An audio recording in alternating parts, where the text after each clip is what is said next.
여러분 안녕하세요. 네, 이번 시간도 함께 공부를 할 건데요. 여러분들이 이 내용을 보시면서 그 단어, 제가 첫 번째 시간에도 말했지만 그 어휘를 보시고 그 단어의 뜻이, 어휘의 뜻이 무엇인지를 아셔야 됩니다. 그래야지 나중에 시험 보실 때 그 내용을 보고 답을 찾을 수 있습니다. 자, 오늘은 이제 한국의 경제 발전 과정에 대한 내용입니다. 그래서 한국이 어떻게 경제를 발전시켰는지 그 과정을 볼 건데요. 자, 먼저 이제 한강의 기적에 대한 내용을 배워보도록 하겠습니다. 이 한강의 기적도 이제 중요하죠. 그래서 이 한강의 기적의 뜻부터 보시면 한국의 눈부신 성장을 가리켜 부르는 말을 이제 한강의 기적이라고 부릅니다. 빠르게 경제 성장을 했습니다. 그래서 이 한강의 기적이라고 불러요. 1950년대에 이제 한국 전쟁이 있었죠. 전쟁을 겪으면서 대부분의 이제 산업시설, 공장들 같은 경우가 다 파괴가 됩니다. 없어집니다. 전쟁 때문에.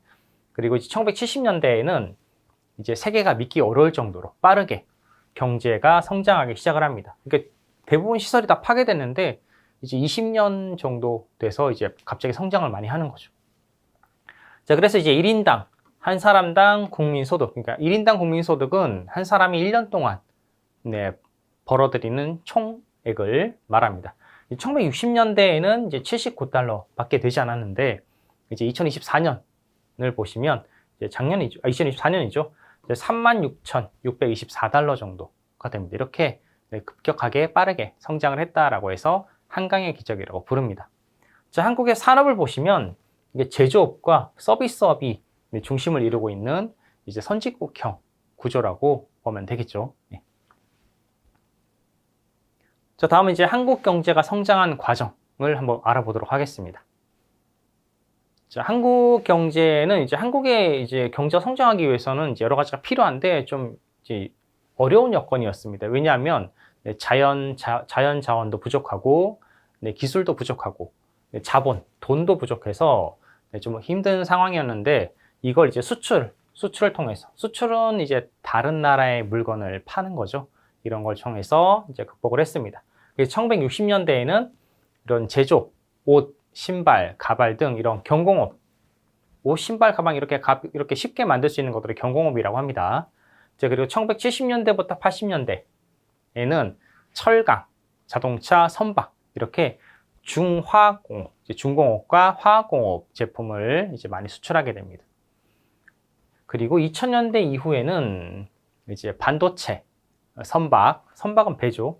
가전제품은 여러분 세탁기, 냉장고 이런 겁니다. 텔레비전, 그리고 자동차, 휴대폰, 석유 제품은 여러분들 그 석유를 가지고 만들 수 있는 이런 제품들을 석유 제품이라고 부릅니다. 그래서 이렇게 수출을 이제 많이 하게 됩니다. 자, 그래서 이제 수출을 많이 하게 되면서 수출 규모도 이제 바뀌죠. 1억 달러를 수출했는데 1964년에는 근데 지금 2014년 보시면 5,600억 달러를 이제 수출하게 됩니다. 그래서 정말 많이 바뀌었죠. 수출 규모가 많이 커졌다라는 겁니다. 그리고 경제 성장의 원동력, 이게 경제 성장을 위해서 뭐가 이렇게 도움이 됐는지, 뭐가 필요했는지, 뭐가 도움이 됐는지죠. 이것이 있어서 경제 성장을 하는데 도움이 됐다라는 겁니다. 이 세 가지는 여러분 기억하세요.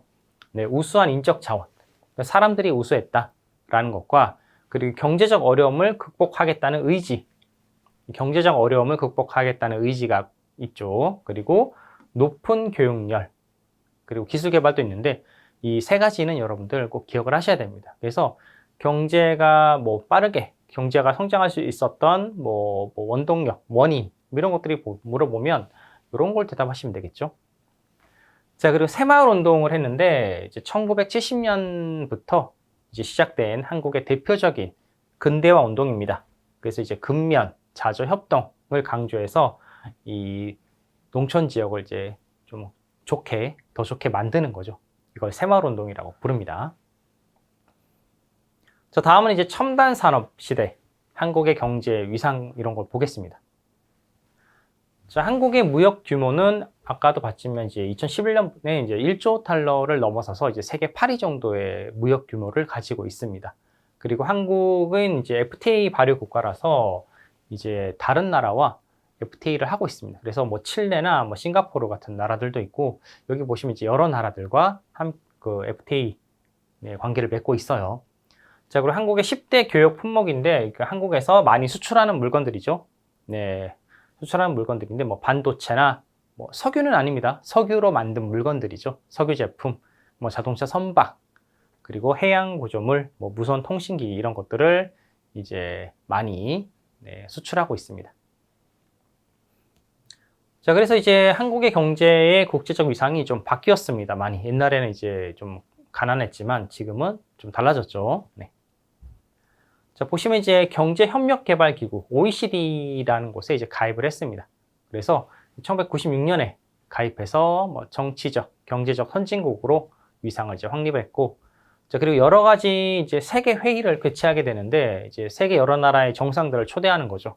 그래서 아시아 유럽 정상회의나 아니면 아시아 태평양 경제협력체, 아니면 G20 정상회의를 이제 개최를 했습니다.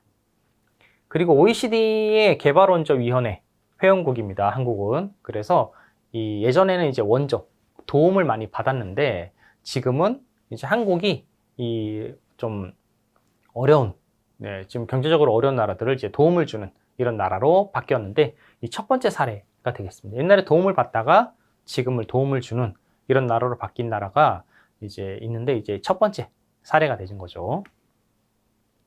자, 그래서 한국의 경제 발전에 대해서 배워봤는데 조금 내용이 좀 어려울 수 있으니까 한번 천천히 다시 보시고 공부를 해보시기 바랍니다. 감사합니다.